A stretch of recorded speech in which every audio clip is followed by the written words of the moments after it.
Hello students, today we will be doing the application of the Gauss's theorem. So first of all, let me write about the application. Okay, in your syllabus basically the four applications have been mentioned. The number one is to find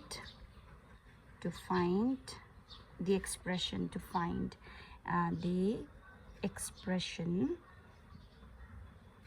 expression of E, okay, due to line charge, okay, due to line charge, okay. The rest we will discuss later, but let us concentrate on it first of all. A line charge, when it says it's an infinitely long line, and on the line the charges have been distributed, okay, uniformly. Okay, now let's say we use the word which is known as a charge density, and charge density, it is the charge distributed per unit length. Like for 1 meter, if 5 coulomb is there, okay, then for 2 meter 10 coulomb, okay, then for 3 meter 15 coulomb, okay. That means in every unit length 5 coulomb of charge have been distributed. So lambda in this case would be what?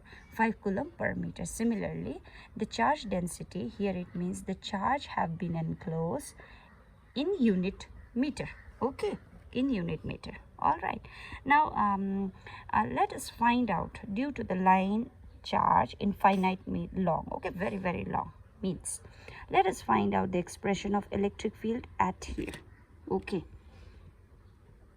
if I want to do the normal way, then what I need to do? I know that the electric field expression due to the point charge is kq by r square, right? This much. This one we did it in chapter number 2. Now this is due to a point charge.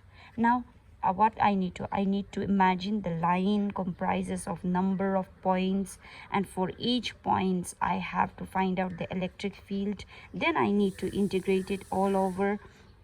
So that would be a very clumsy process, okay.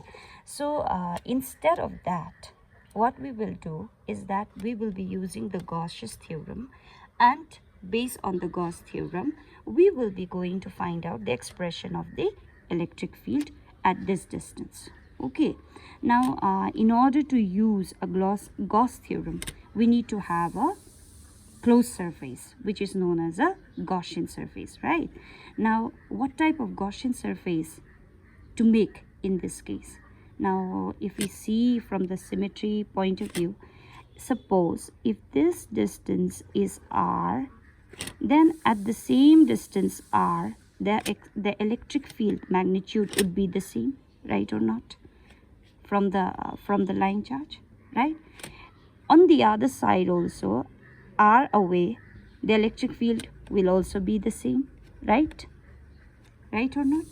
So at equidistance from the line charge, the electric field would be the same, means at this line the electric field expression and the electric field expression would be the same, right?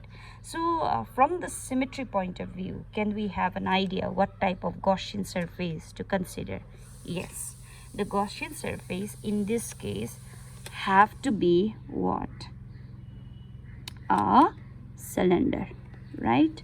So it is an imaginary concept, so let me use a dot line, so which shows that the Gaussian surface is an imaginary concept, okay. I need to even make the dot even for the caps, but the first one I did this way, okay. So the electric field at this length, at this side, and the electric field at this side would be the same. And what would be the direction of the electric field, students? The direction of electric field would be linearly outward, right? So what is the direction of electric field? The direction of electric field is given by this direction, right? Linearly outward. Okay, now let's see some small things. So are we clear about it? Okay. So this is what?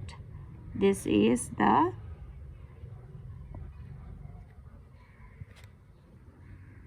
Gaussian surface, imaginary surface we made in order to use the Gauss theorem, right? Okay, now if we use the Gauss theorem, then what is that? It says the flux is equal to the charge enclosed by the Gaussian surface per unit epsilon, right? Fine. Now charge enclosed by the cylinder is this much, right? Let's say this length is L. The length of the cylinder is L. Then how much is the charge enclosed?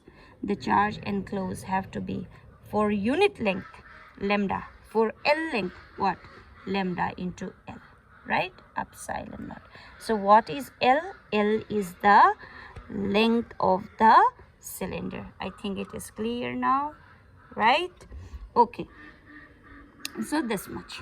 Okay, now flux is, what is the general definition of the flux?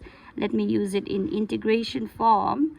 E dot ds, I'm writing in E dot a we represent, but in general E dot ds is equal to what? Lambda L by epsilon naught, right? Now E and ds implies what? Area, right? And we need to even know the direction, the angle between electric field and the area, right?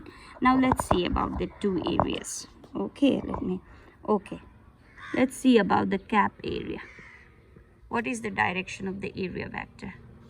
Area vector is outward, right or not? Right? Even for here, what is the direction of the area vector?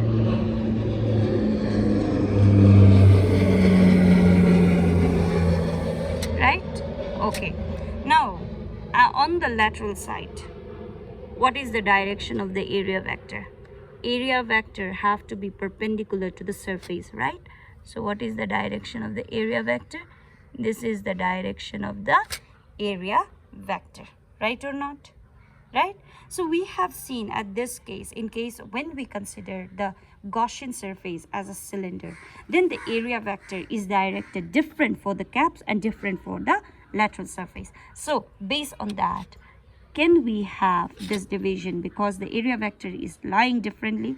So I'll do this way: lateral surface E dot ds, okay, plus caps means that the two circular faces E dot ds, this is equal to lambda L epsilon naught, right? Okay, what is the angle between electric field and the area along the lateral side? Okay, area vector is along here, right? Electric field is along here, right or not? Electric field is outward, right? Aren't they same directed? Yes. So this would be what, student? This would be what? E ds. What is the angle? This is cos of 0 degree, right? Plus, what about the caps? We see at the caps, electric field is directed, area is 90 degree to it, right? So what is the angle between them? The angle is E ds cos of 90 degree. This equal to lambda L by epsilon naught, right or not? Okay, clear so far? Okay, now do we know the value of cos 0 and cos 90 degree? We need to know. Cos 0 is 1, while cos 90 is 0. If we do not know, we need to know now. Okay, let me arrange it a little bit. Then this equal to, this will become what? EDS. This is lateral surface and this is the caps. Now cos 90 is 0. That means the whole term, the second term, would be what? 0, right? Now this would be what? EDS. Cos 0 is 1. Is equal to what? Is equal to lambda L by epsilon naught, right? So this is lateral surface. So let me write it this way. Okay. So I hope the things are clear. Okay. So I'm going to remove the upper part of it and I'll continue it. Okay. So, all right. Now the electric field at this line on the lateral surface is the same. So this electric field, isn't it the same? So can I take it out of the integration? Yes. If I take it out from the integration, then this will be, if I take it out from the integration, this would be ds lateral surface, what it is, lambda L by epsilon naught. Okay. Now what is the surface area, lateral surface area of cylinder? If you do not know, you need to know. This is 2 pi r L and this is equal to lambda L by epsilon naught. L and L would cancel out now. Then what is the expression of electric field?